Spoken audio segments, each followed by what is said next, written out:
my family and I, my house and I, consider God as the supreme being that we ought to trust upon and follow and focus on and, serve in our lives. Ladies and gentlemen, join me in welcoming Apostle Timothy Wekati. Karibu sana as he speaks to our hearts this evening. Karibu sana. Yes, thank you so much for that wonderful job you're doing, you moderators.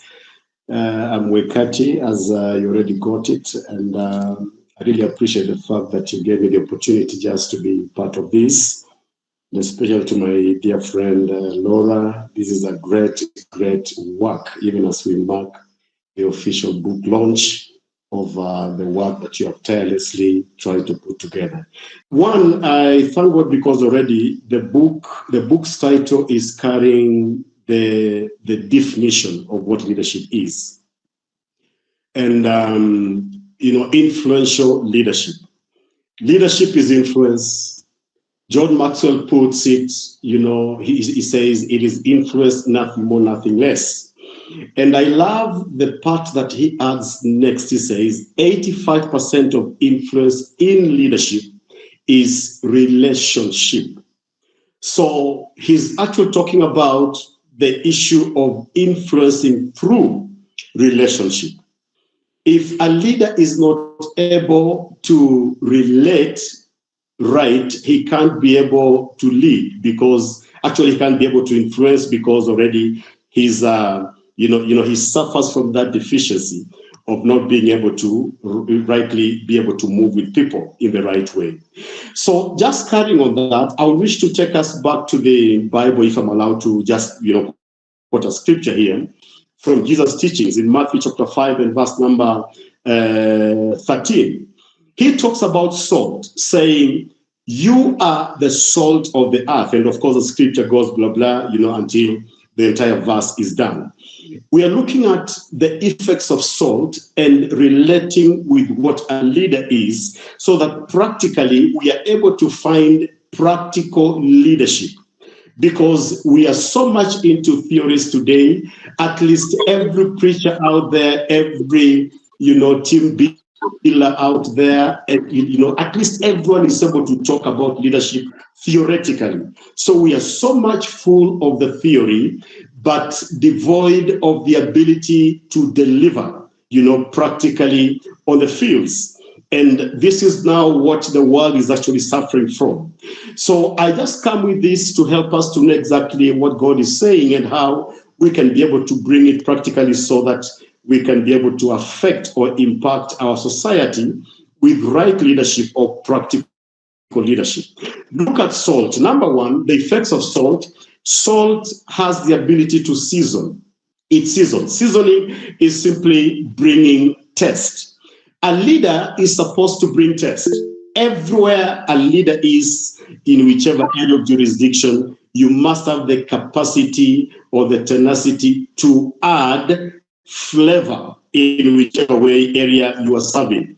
And that is how people will be able to see you, like to feel what you're doing. And that is actually one of the very great things we can look at. Number two, salt, the work of salt, number two, is to tighten. When you have a wound, say you are injured, for example, you are advised by medics to wash the wound with, with salty water. The work of salt in that water is to help, bring together or pull together the flesh, okay, so that you are able to begin healing a bit quickly than you'll have healed otherwise. So the work of a leader, therefore, is supposed to be, to have the capacity to bring together, to pull together, to bind people together, and not to be used as an agent of the enemy to scatter.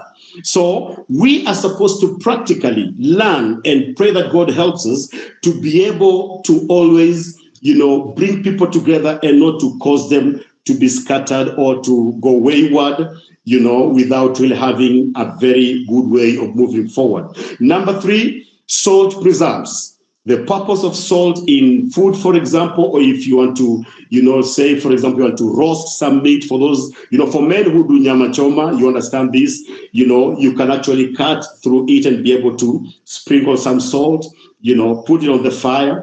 And if you kept that meat for some time, drying up and all that, it can even go up to 6 months. And still, you can eat that meat if well and properly boiled or cooked. So applying this to a leader should be able to preserve the vision that you are carrying. Because every leader, for your information, must have a destiny that they are eyeing for, so that in everything you do, you have a direction towards where you're going. And by this, your passion, therefore, is to, preserve this very vision that you are pursuing. And lastly, on that very effect of salt is supposed to actually, to be felt and not even seen in food. When it is put in food, we don't see it, but we feel it. When we talk about feeling, salt or the taste of salt, the leader does not necessarily need to be seen in whichever area of jurisdiction you could be. A leader simply needs to be felt.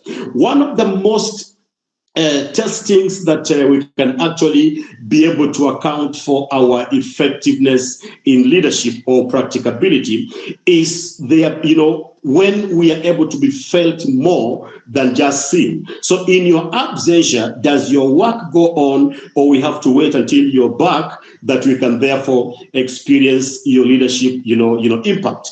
We need to feel you even in absentia of you, and that will be the best way.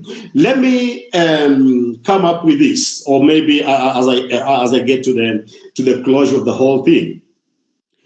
What are the basics of leadership? Where does leadership really begin from? Number one, leadership or a leader must have the ability to perceive a need.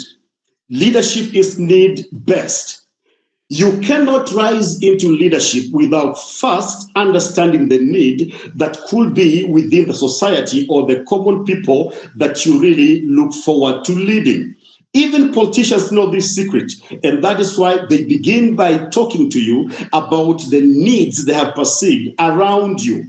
And so we get to trust them into leadership because we feel they are well placed or better placed to help quench the needs around us. So it is need-based. You must begin by perceiving a need, and by this, given that, very docket of leadership or position, you can be able to actually, be productive. Number two, you must possess a gift. Every leader must have a gift within them. We have 3 dimensions of giftings. One, we have a spiritual gift that is given by God. 2, we have a natural gift. That is, the giftings within you that you're born with. And number 3, you have an acquired skill. That is what we go to school, for trainings, and we achieve them, such forums as this, and we are learning and we are getting some skills out of this. So when you put all these 3 dimensions together, you are able to get a gift that you carry. And every person in life, every leader must have 2 categories. There's a primary gift and there is a secondary gift. So you ought to discover your primary gift and also get to know your secondary gift. By understanding the 2, you know exactly what to major in and what to minor in. I'm just coming to a close. Number 3, every leader must parade a passion, have the ability to present forth the burden you carry, the passion you have, those things that push you to the extent you can cry, you get so angry about. This is the passion that you'll be exhibiting before the people you are leading. So parading a passion is a tenacity that every leader must develop if people must really follow you. Actually, the passion is born from the convictions you have. It is born from the opportunities you find along the way. It is born from the burdens you have. And with this, you can actually be able to parade the passion. Number 4, there are only 5, I'm closing up. The 4th thing is every leader must have the capacity to persuade a people.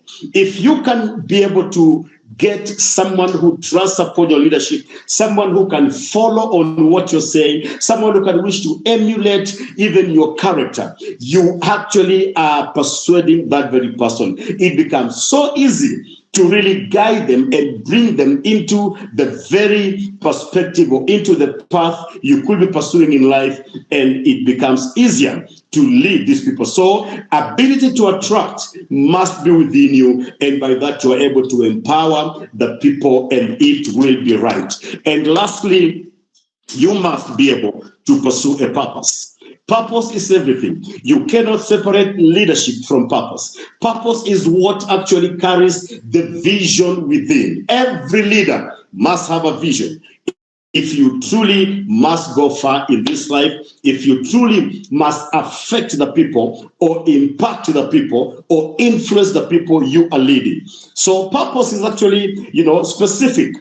It helps you or serves you or it aligns you to, getting right and proper priorities within the whole thing, so that you know what not to get into, you know exactly what to begin with, you know how to place the first things first, and by this now you give them your full attention and you're able to achieve much out of it. So as I sum up with this, try to evaluate yourself between 1 to 10. How best are you in terms of perceiving a need? How best are you in terms of possessing a gift? How best are you in terms of parading a passion? How best are you in terms of persuading a people? And lastly, how good are you or best are you in terms of pursuing a purpose? God bless you. That's it. Congratulations, my sister Laura, for the great work you're doing. We look forward to seeing this book, Influential Leadership, Sparking Nations and Affecting and Impacting People Out There. I pray that people may actually have access to it and it may change the world as a whole. God bless you, everyone, for listening to me.